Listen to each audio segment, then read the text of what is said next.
నిష్ప్రయోజమైనది. మరి ఏంటంటే ఆత్మయే జీవింపజేయుచున్నది. ఏంటంటే మనల్ని జీవింపజేసేది ఏంటి? ఆత్మ. ఆ ఆత్మ కూడా ఎవరిదంటే దేవుని యొక్క ఆత్మ. మనము రోమాపత్రిక 8వ అధ్యాయము 1వ వచనం చదువుకున్నట్లయితే, రోమీయులకు రాసిన పత్రిక 8వ అధ్యాయము 1వ వచనం దయచేసి చదవండి. కాబట్టి ఇప్పుడు క్రీస్తు యేసునందున్న వారికి ఏ శిక్షా విధి లేదు. ఎందుకు అనంటే 2వ వచనం,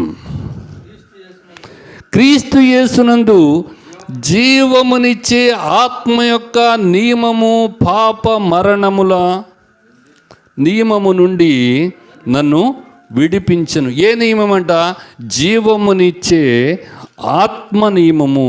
క్రీస్తు యేసులోనున్నటువంటి జీవమునిచ్చే ఆత్మ యొక్క నియమం ఏం చేసిందంట?